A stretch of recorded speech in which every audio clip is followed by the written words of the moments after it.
Caríssimo irmão, caríssima irmã, seja muito bem-vindo a mais um programa Semeando a Esperança. E hoje, Jesus, no Evangelho, nos conta uma parábola para falar sobre a nossa atenção principal, o nosso foco, a nossa meta, que é a união com Deus. Vamos olhar para o Evangelho de hoje para entendermos como nós podemos viver com prudência, fidelidade e orientação certa em nosso dia a dia. O Evangelho que nós iremos refletir é retirado de Lucas, capítulo 16, versículos 1 ao 13.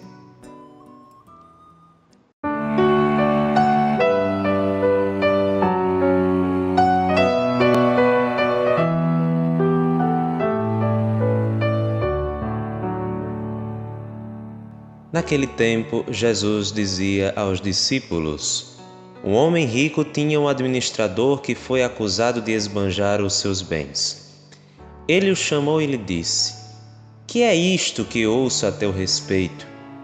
Presta contas da tua administração, pois já não podes mais administrar meus bens.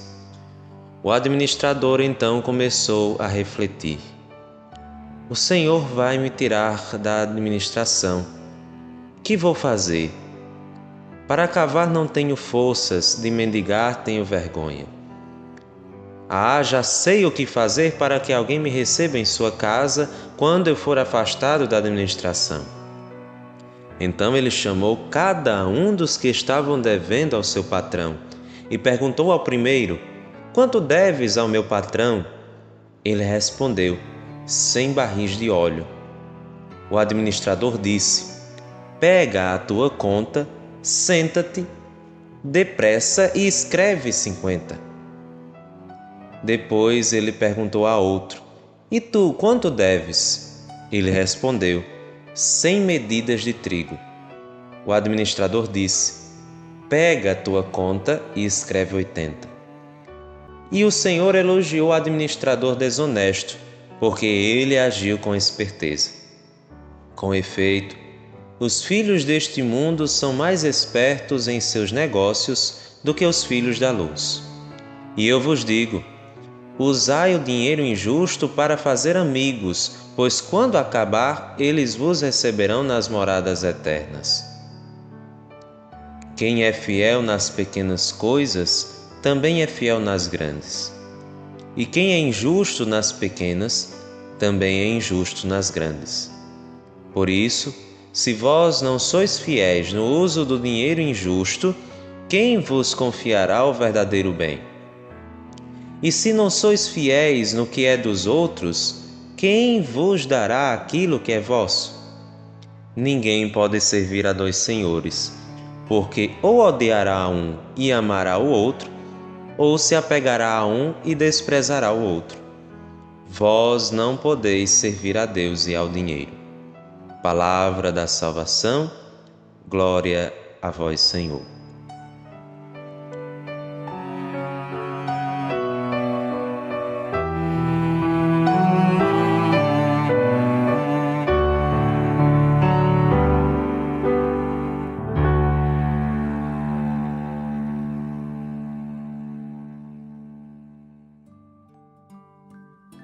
Caríssimo irmão, caríssima irmã, o primeiro ponto que nós devemos nos atentar deste Evangelho é a virtude da prudência.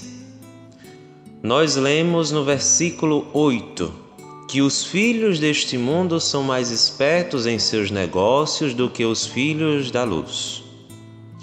No entanto, no grego, no original, é utilizado o termo phronimos, que seria traduzido como prudentes ao invés de espertos. Aqui se entende que na tradução se optou pelos espertos, pelo termo espertos, porque nós entendemos a prudência como algo característico de quem anda no caminho da justiça, onde está a vida. No entanto, na filosofia, na teologia escolástica, São Tomás de Aquino, doutor da Igreja, para refletir-se a prudência, ele diz na Suma Teológica em latim: recta ratio agibilium, que significa a reta razão das coisas que devem ser feitas.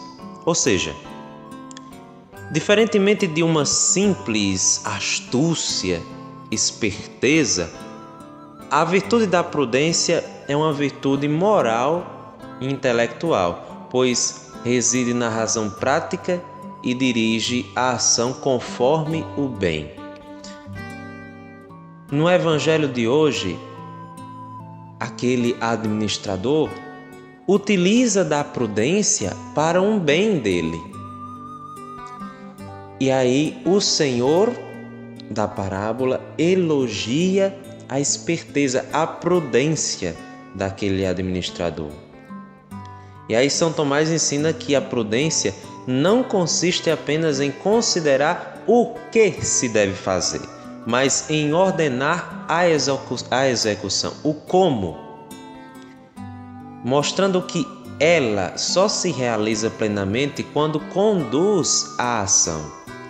Muitas vezes utilizamos dessa guia das virtudes, como São Tomás chama a prudência, em latim auriga virtutum, a fim de alcançar coisas que divergem do caminho original, que é a união com Deus. Portanto, quando se diz que o administrador injusto agiu prudentemente, o texto quer dizer que ele agiu com prudência, astúcia, inteligente, não no sentido moral, pois no sentido moral a gente pode perceber e pode entender que a atitude dele foi desonesta. É o que aqui no Nordeste, no nosso servidor, a gente diz é uma pessoa sabida, é uma pessoa astuta, que às vezes utiliza da sua inteligência para ludibriar, para fazer com que o bem seja dele. Mas, na verdade, no Evangelho se dá foco no sentido de determinação prática para alcançar o objetivo. A inteligência que a gente deve dispor para alcançar o nosso objetivo da nossa vida cristã, que é o quê? A união com Deus. Não adianta ser prudente se não formos para ser unidos a Deus. Não adianta sermos espertos para o mundo se nós não conseguimos, com nossa esperteza, alcançar a sabedoria eterna. E isso nos leva a perguntar: e nós, para onde estamos ordenando nossas ações? Para onde se direciona nossa prudência? Como estamos usando a nossa inteligência, a nossa astúcia? Estamos utilizando para enganar o outro irmão? Ou para fazer com que o outro irmão caminhe junto contigo a Deus?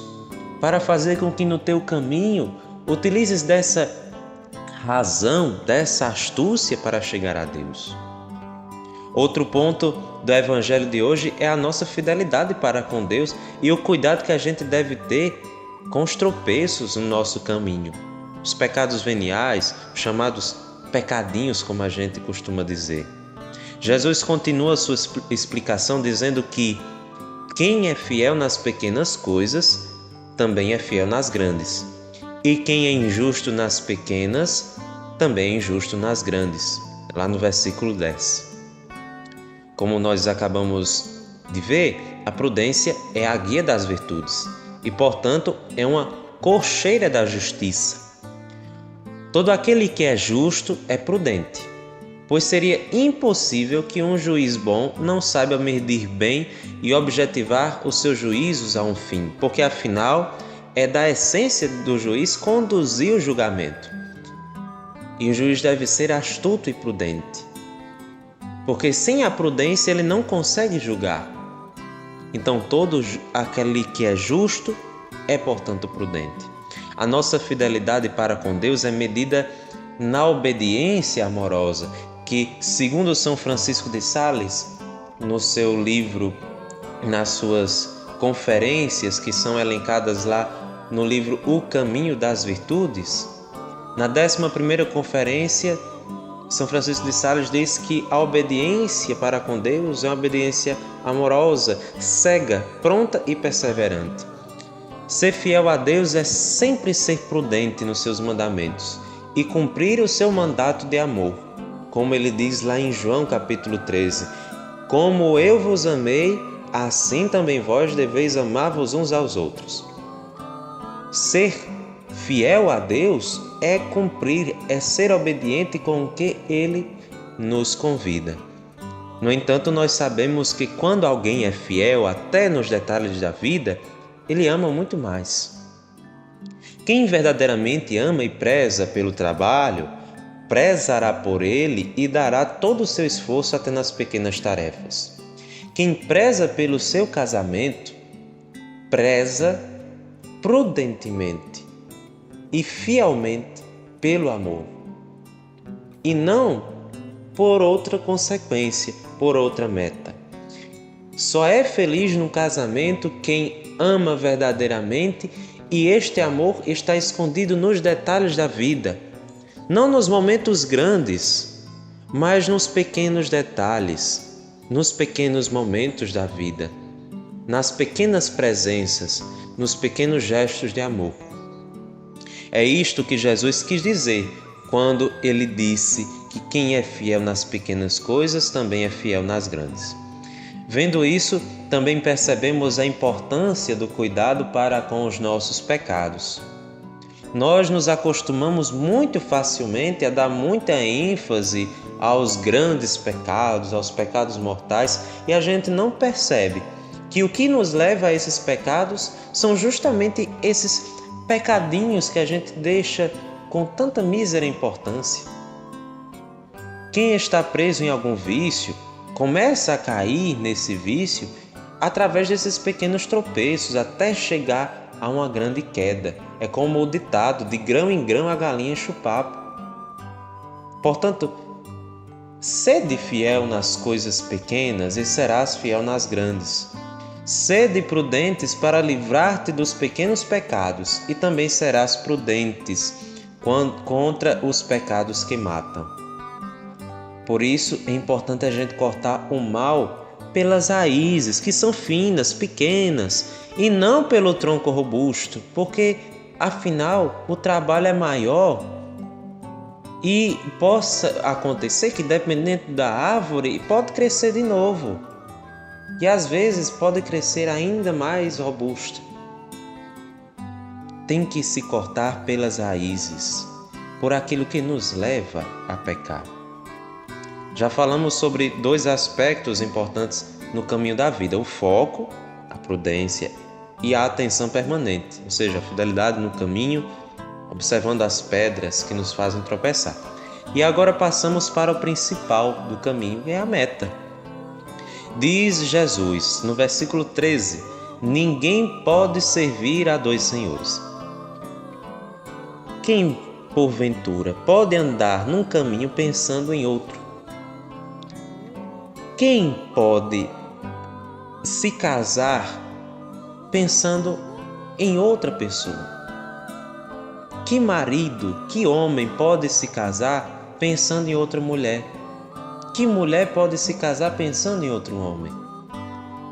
Ora, mesmo que saiba por onde vai o caminheiro e preste atenção nas pedras, se este caminho não leva a Deus, é inútil.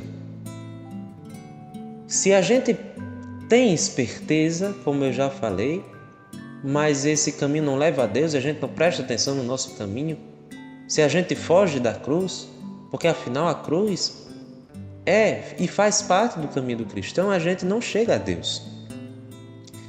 O mal, meus irmãos, sabe enganar bem e pode traçar um caminho que pareça muito bonito, muito bom, mas o diabo nunca pode imitar Deus. Portanto, se os nossos olhos não estiverem fixos nele, como diz a carta aos Hebreus, podemos tomar outro rumo. Portanto, quem é nosso Senhor? É a pergunta que se faz. Sou eu mesmo? É o meu Instagram? São meus likes? É minha família? São meus amigos? É minha doutrina? São minhas opiniões políticas? Quem deseja ser fiel a Deus já sabe qual é a resposta. É o Senhor. Apesar da família ser importantíssima, ela não é a meta da nossa jornada cristã. É um instrumento de Deus, mas é Deus a essência e a meta do nosso caminho. A minha doutrina, as minhas opiniões políticas são importantes? São e devem ser cuidadas, mas não é o centro da nossa caminhada cristã. Não é. Portanto, meus irmãos, como diz a carta de São Paulo aos Colossenses, buscai as coisas do alto, cuidando para não tropeçar, sempre fitando os olhos do Senhor até que tenha piedade de nós, como diz o Salmo 123. Pois se Cristo é a nossa meta, quem poderá nos separar dele? Não lamentes teus pecados sem antes abandonar-te amorosamente em Deus. Nunca busque a humilhação se isto não for para a glória de Deus. Pois sem quem se gloria, glorie-se no Senhor. Não se lamente, não se faça de pobrezinho sem antes encontrar em Deus a riqueza. Não procures combater os grandes males como um herói sem antes dar importância de te corrigir nos pequenos, pois quem é injusto nas pequenas coisas também é injusto nas grandes. Portanto, meus irmãos, este é o convite que Jesus faz no Evangelho de hoje: ser prudentes, ser fiéis e amorosamente obedientes a Deus, sem nos esquecermos da nossa meta, que é Jesus Cristo. Fazer do nosso caminho um caminho cristão, de foco, de perseverança. Até o próximo programa, se Deus quiser.